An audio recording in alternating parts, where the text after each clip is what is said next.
Hello everybody, welcome to my channel. So today we're gonna cook easy lasagna. It's my daughter's favorite dish, so help me make it today. Don't forget to share, like, and subscribe. And of course, para matry nila ng mga family and friends nyo itong recipe ko. It's my best kept secret. So now, let's do it. Start natin by turning on the induction cooker. Ayan. So, we check it by kung ready na siyang malagyan ng ingredients pag mainit na. So, sa oil, I usually use coconut oil because it's the healthiest oil for cooking. But today, I don't have that, so we're gonna use canola oil. Which is okay din. Pero sa mga health conscious, lalagay ko yung suka pa. Ito yun. Yan. So, not too much. Just enough para maluto yung mga pang-garnish, which is yung garlic and onion. So, check ko ulit kung okay na. So, yung garlic, I use a lot of garlic and onion sa lahat halos ng dish na niluluto ko kasi it makes it more umami. Mas masarap siya. So, yan. Pag mainit na, lagay mo na yung garlic.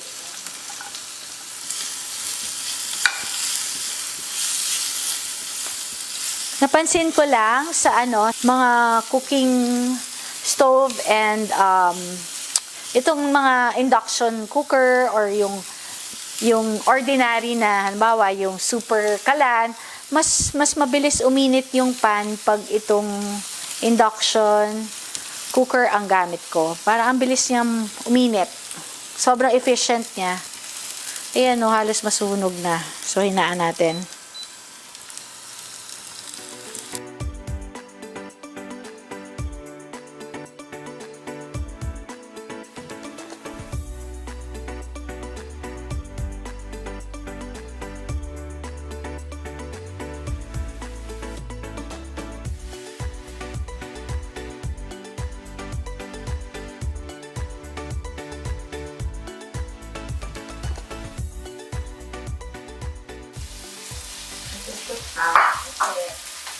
We're gonna use 1 liter lang na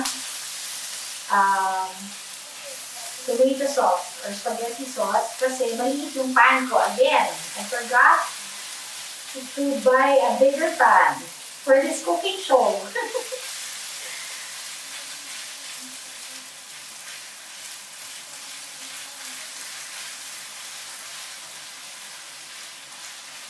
So, pag medyo luto na siya, tapos pwede mo na i-add yung pork sa lahat. Kasi maliit yung pan. Baka sumobra.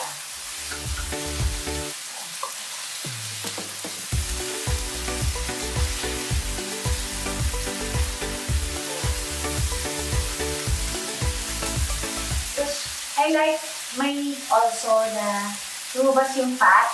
Kasi for me, doon sa masarap yung dish. Pag lutong-luto yung karne. Kasi napapansin ko sa ibang cooking show, but of course, iba-iba ng style eh. Parang dire-diretso na yung naglagay. So, hindi dapat, timing. Timing is important when you're cooking kasi lumalabas yung sarap ng food. Add ko na yung kalahati lang na, this is 1/4 cup of apple cider vinegar. So, kalahati lang kasi pinalahati ko yung dito. Tapos I'll add pepper. Bawa ng apple cider. Tapos you add vinegar para to makaka-lessen ng spoiling yung pag-add ng vinegar sa dish. It inhibits the growth of microorganisms sa food. Tapos, it enhances the flavor of the tomato sauce or the spaghetti sauce. So, ang ano dyan, don't mix the dish pag niluluto yung vinegar kasi nahihilaw yung vinegar. So, ang style is, ang turo sa akin, hintayin mong maluto yung vinegar. Pag luto na, saka mo siya halin.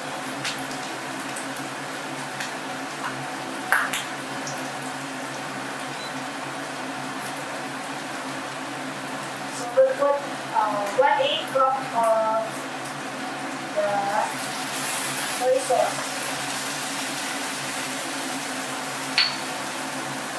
And 1/8 cup of Worcestershire sauce.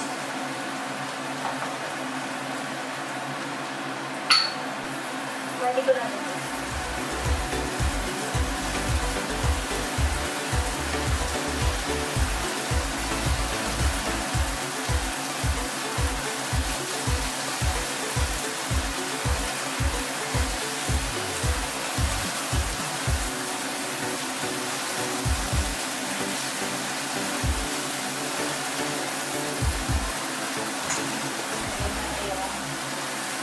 This is the spaghetti sauce.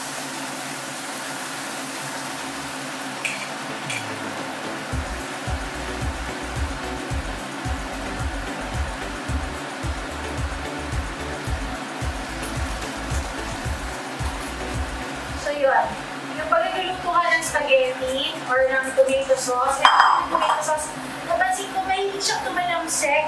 So ang trick is, just keep on mixing it.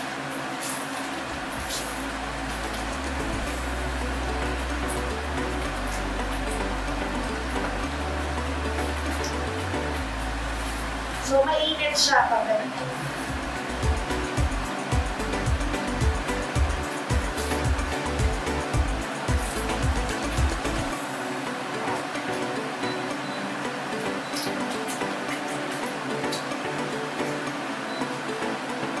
Siya. So, halo lang ng halo para hindi siya tumalamsik, mainit siya. So, may tendency kang masaktan.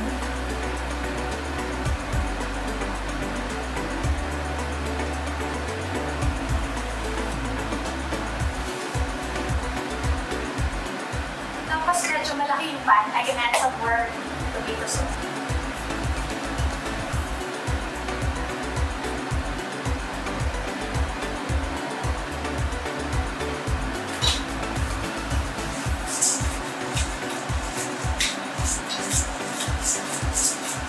Some more peppers. Tapos, para mas umami, I add just a bit of beef cube. Some people don't like it. So, depende sa'yo kung anong trip mo.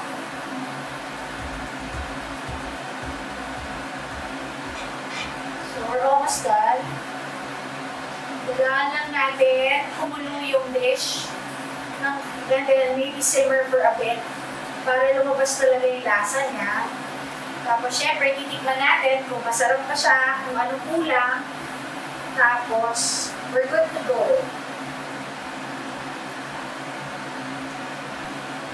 Medyo natatabangan ako, so I'll add some more oil.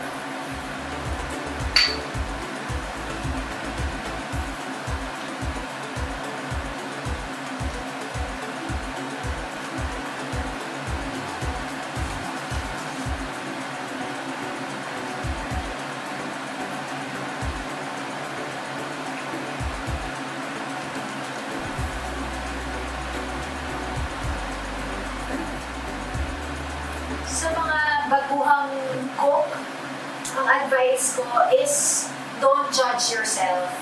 Para kasi ang tendency natin, when we're new at something, it's so easy to say that you're bad or it's not worth the effort because hindi naman masarap yung lulutuin mo or sobrang heartbroken ka kasi palpak-palpak. Pero everything that is worth learning is really hard. Pagbago, pagbaguhan ka, talaga mahirap lahat. So, kailangan bigyan mo yung sarili mo ng space para mag-grow, para matuto, expert. Kasi syempre, every expert was once a beginner. Pero kung nag-quit sila, hindi na sila maging expert. So, give yourself a chance na matuto. Kasi ako na parang, sino ba yun? Parang I have a friend, talagang ano niya yun, parang Achilles heel niya yung pagluluto. Parang, hindi niya mabigyan yung sarili niya ng chance to learn it. Pero anything naman talaga kasi madali lang eh. Kailangan mo lang bigyan ng oras. So yan, tutupo muna siya. Dahil na siguro natin, tikman ulit. Try ko lang siya.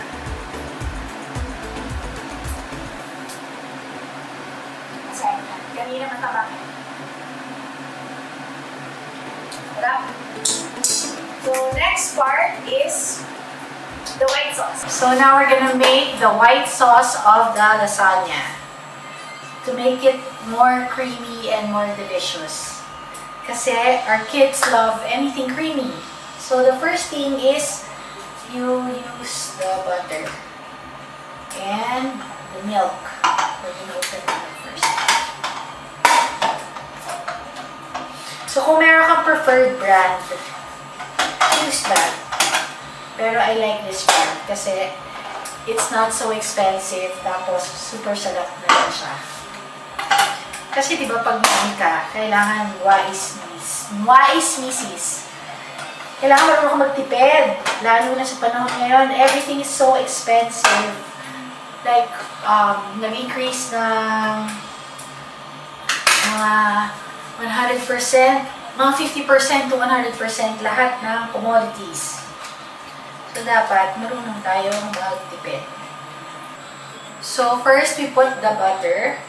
Medyo mainit na, so hinta ako lang.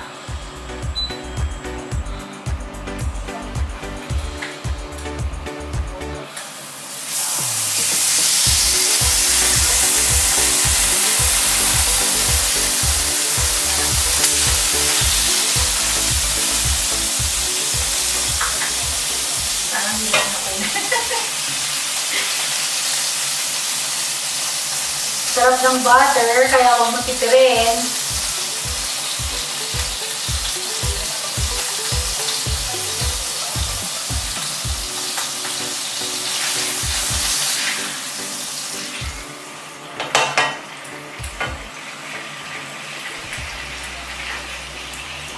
Siyempre, simutin natin yan kasi sayang. Tayo mga Pinoy, ano tayo eh. Magaling magtipid. Tsaka magaling magsimot.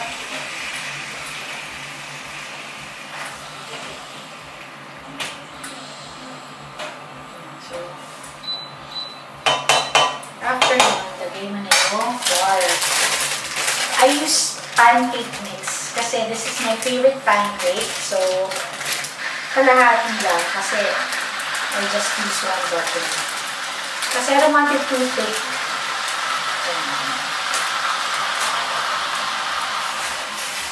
Just lulutuin mo lang siya.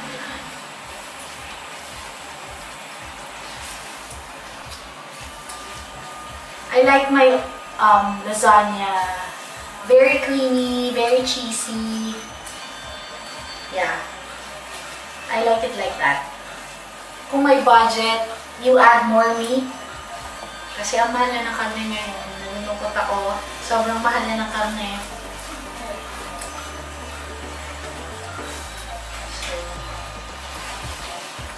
Katapos, namin yung gatas.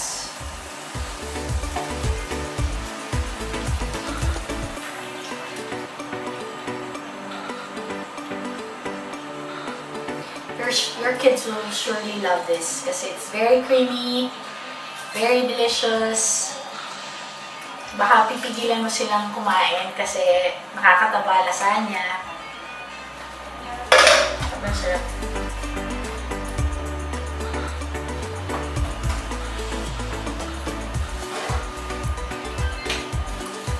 Tapos, hintayin mo lang siya mag-thicken. Pag-thick na, pwede na nating tanggalin sa pan. So, dagdagan lang natin ng milk.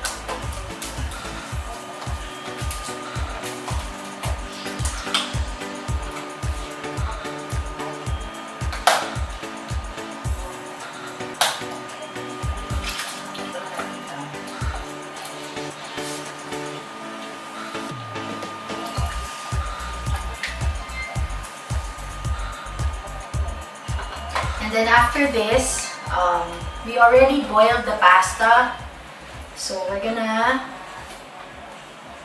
form the lasagna by mixing the pasta, the sauce, and the cheese, and the white sauce. Tapos, pag ayos na siya, lalagyan na natin siya sa oven para ma-bake. Yun na nga, ang maganda sa lasagna, you can freeze it. So, matrabaho siya for one day and then you can have a lot of special lasagna on your freezer ready to thaw pag may bisita ka or feel ng mga anak mo mag-pasta.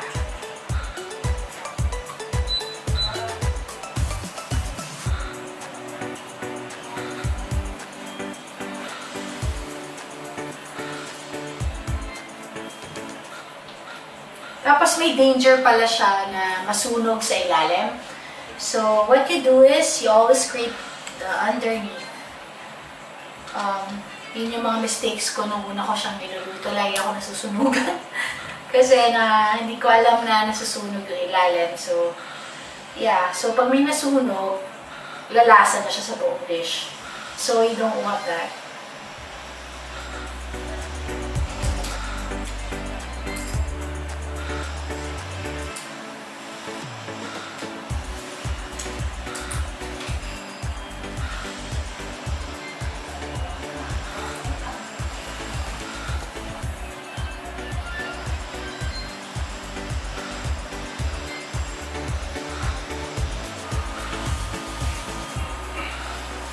Yan, pag medyo thick na siya, pwede mo siyang tanggalin sa pan and then ready.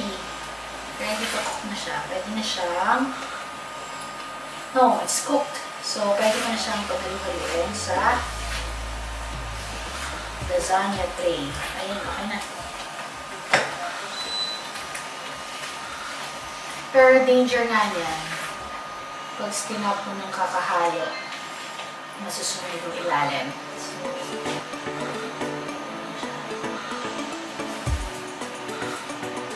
Ang bango niya. Sobrang bango.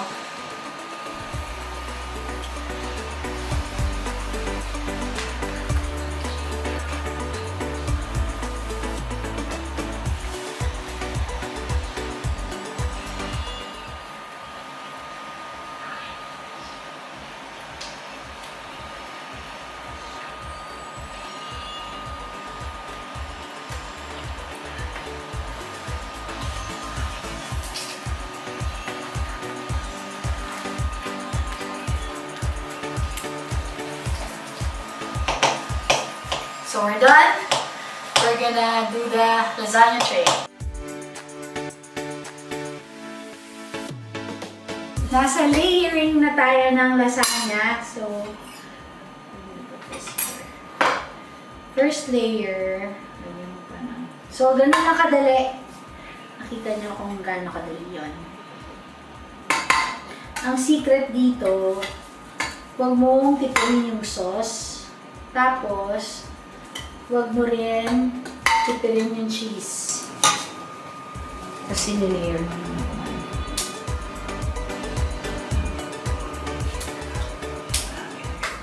Tapos, sauce ulit.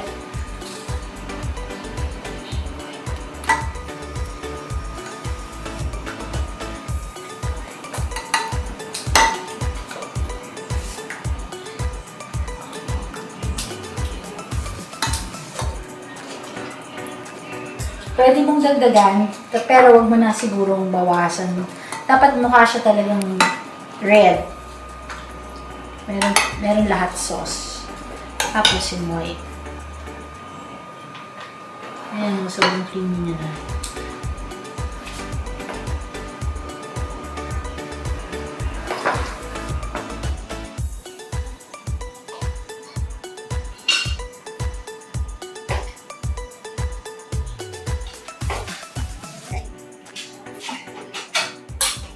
Tapos, balitaan mo ako kung kamusta ba yung recipe ko. Masarap ba? O hindi masarap? Alam mo yung parang pag magluluto ka, every time, tatanungin mo sila, Masarap ba? Sasabihin nila masarap. Parang, hindi ko binubola ba ako nito. Lagi nilang, or masarap talaga yung luto ko. Kasi lagi masarap eh. So, yun, malalaman natin kasi ikwento nyo kung masarap talaga.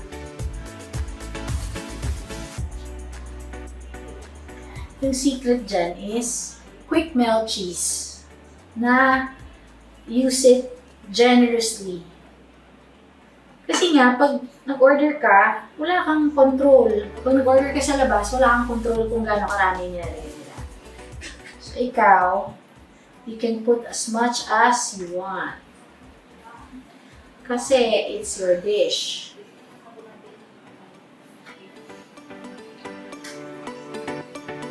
So, mga 3 layers lang okay na.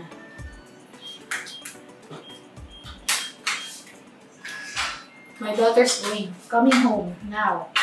She's there. Came home from school. Hi, Ava!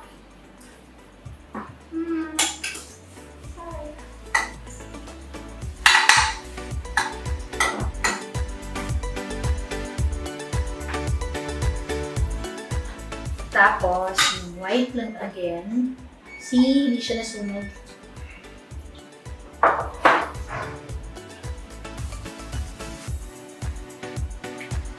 Tumapon. So, dapat ipon lang.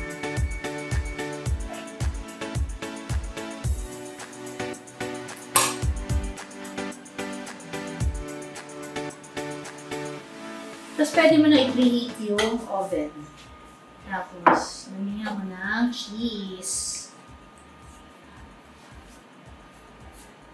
Tayo mga Pinoy ma-cheese. I don't know anybody doesn't like cheese. I wonder if ibang nationality mahilig kaya sila sa cheese. O tayo lang yun.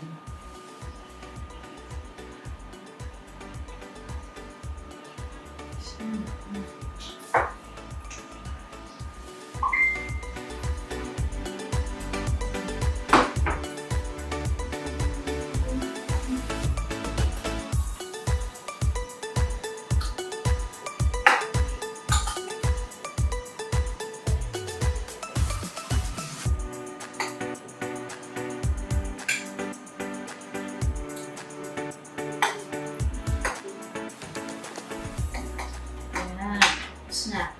Tapos, last na white ulit. Patong lang siya ng patong.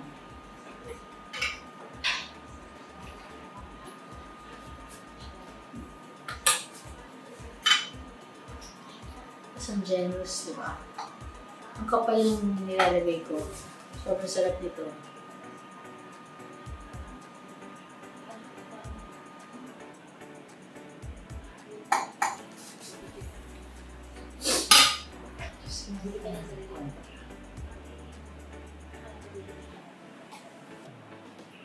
And then cheese again.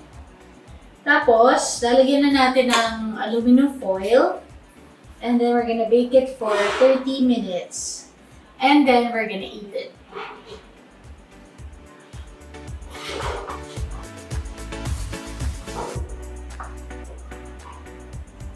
So, sa mga newbie, just be patient with yourself. Laging try and try again. Hanggang sa ma-perfect mo. Kasi at first, they will laugh at you and then, finally, you will have their admiration. So, linisin lang natin to. Tapos, lagyan natin ng aluminum foil and then we're gonna bake it. Ayan na!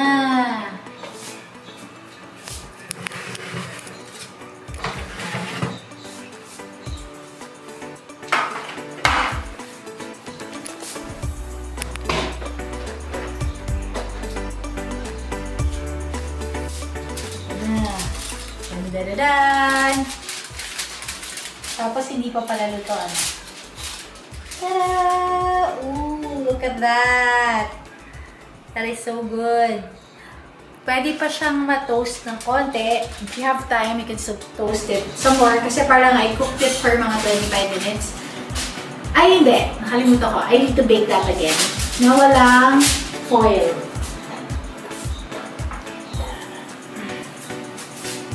Ganda, diba? So cool. So, we'll do that for 5 minutes or less than 5 minutes. Bantayan mo lang din kasi minsan, kala ko 5 minutes, yung pala 1 minute, luto na siya. Yung top. So, the tendency is baka masunog. So, kailangan bantayan. It's so good. Look at that! Praise God! It's so good. Look at that.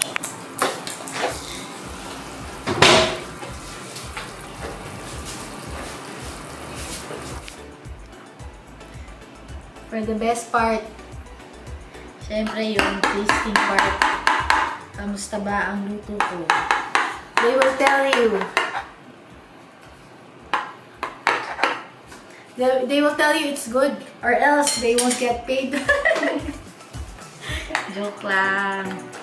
Look, see? Doesn't that look so good? Wow. It's so good. It looks so good. It's scary.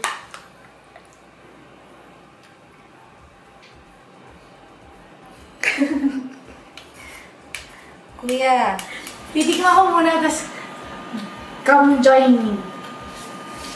Nakain din sila with me. Happiness is pasta.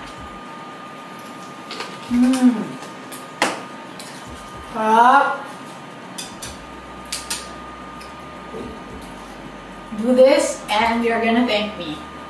So if you want the recipe, just comment on the section below and we'll give you the recipe, the complete recipe. This is my secret lasagna recipe. So see you again sa next vlog. Bye!